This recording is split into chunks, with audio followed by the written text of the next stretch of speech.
Pokoknya Laila, Laila, Laila, terus yang keluar dari mulutnya itu.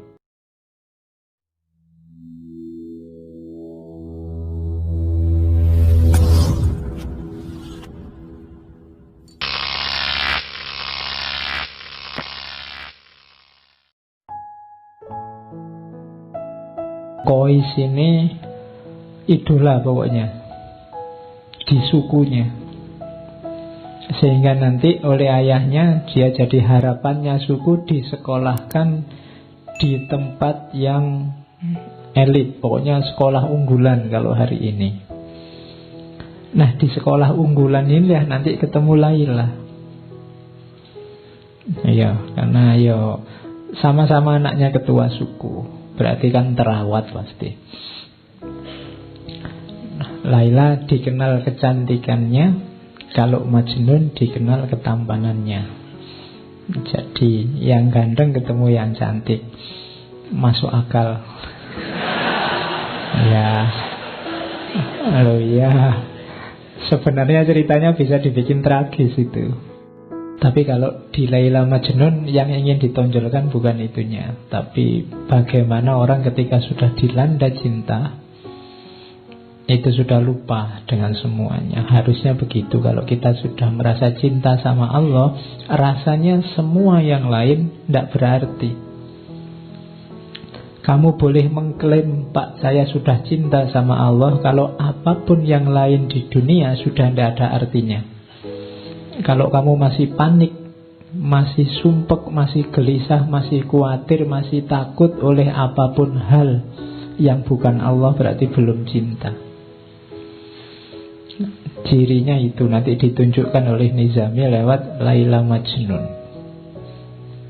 Jadi karena satu sekolahan, begitu melihat Laila pertama kali, Majnun langsung jatuh cinta. Qais ini langsung, kalau bahasa romannya dia kayak orang kehilangan kesadaran. Laila juga begitu, sama-sama sukanya. Jadi kalau di kelas itu lirik-lirikan, pandang-pandangan gitu, sama-sama sukanya. Makanya di bagian awal itu dua-duanya digambarkan sama-sama mabuk. Jadi serangan pertama itu kan memang dahsyat bagi yang alami, yang belum dibayangkan. Berlalu masa saat orang-orang padaku memohon pertolongan, dan kini adakah penolong yang akan mengabarkan rahasia jiwa pada Laila. Itu maunya Qais. Kemarin-kemarin aku kan ketua suku, orang kaya, sering dimintai bantuan. Sekarang ada enggak yang bisa membantu aku? Wahai Laila, cinta telah membuatku lemah tak berdaya, seperti anak hilang, jauh dari keluarga dan tidak memiliki apa. Cinta laksana air yang menetes menimpa bebatuan. Waktu berlalu dan bebatuan itu akan hancur berkepingan, berserak bagai kaca, berpecahan. Begitulah cinta yang engkau bawa padaku, dan kini telah hancur binasa hatiku.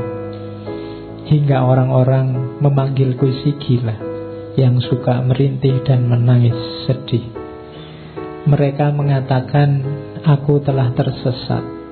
Wahai, mana mungkin cinta akan menyesatkan. Jiwa mereka sebenarnya yang kering, laksana dedaunan diterpa panas mentari siang. Bagiku cinta adalah keindahan yang membuat mata tak bisa terpejam.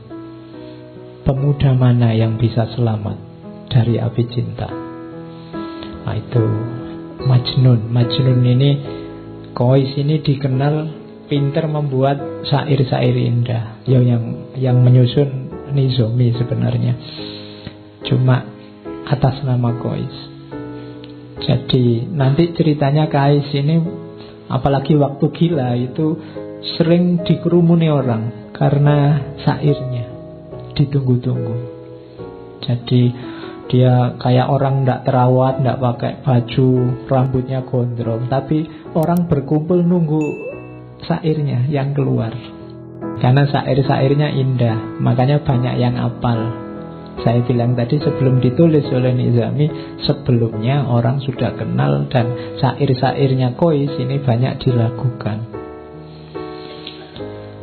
Jadi itu dahsyatnya. Saya tidak tahu memang aslinya pinter bikin syair atau karena cinta itu membuat orang puitis. Ya, kalau tidak percaya, yang jatuh cinta itu kan mendadak dia bisa bikin puisi. Jadi wong kehujanan pinggir jalan gitu aja, kamu berteduh itu kan, kalau yang jatuh cinta itu bisa lahir puisi. Tapi yang tidak sedang jatuh cinta kan paling kamu mainan HP apa gitu. Jadi mungkin dua-duanya, dia memang punya bakat bikin puisi dan sedang jatuh cinta, lebih dahsyat puisinya. Oke, Laila juga begitu. Laila juga di beberapa bagian Laila Majnun itu banyak juga mengeluarkan puisi-puisi. Meskipun nanti puisi-puisinya kebanyakan lewat surat yang dikirimkan pada Majnun. Itu salah satu contoh Laila juga mengalami kemabuan. Semua yang tampak dari manusia adalah kebencian. Namun cinta telah memberikan kekuatan. Orang-orang mencemooh hubungan kita, sesungguhnya mereka tidak tahu betapa kerinduan yang tersimpan dalam dada. Jadi syair ini lahir ketika orang mulai rame. Jadi ini dua orang, anaknya orang terpandang, kemana-mana berdua, tidak bisa dipisah. Jadi gosip di mana-mana. Wong sedang belajar loh, sedang kuliah kan itu. Itu terus jadi gosip, jadi omongannya orang. Nah, ayahnya Laila itu merasa bahwa ini pencemaran nama baik. Jadi ini meruntuhkan kehormatan suku. Maka untuk tidak timbul masalah terus, tidak jadi bahan omongan terus, Laila ini dipanggil pulang. Sudah, kamu tidak usah sekolah, di rumah saja. Jadi dua anak muda yang sedang senang-senangnya, sedang mabuk-mabuknya, sekarang dipisah. Dan dimulailah babak pertama kegilaannya Majnun. Jadi waktu dipisah itu mulailah dia nyari-nyari cara untuk ketemu, tapi tidak bisa. Mulai keluar banyak syair, tangisan-tangisan. Kemana-mana yang keluar dari mulutnya hanya Laila.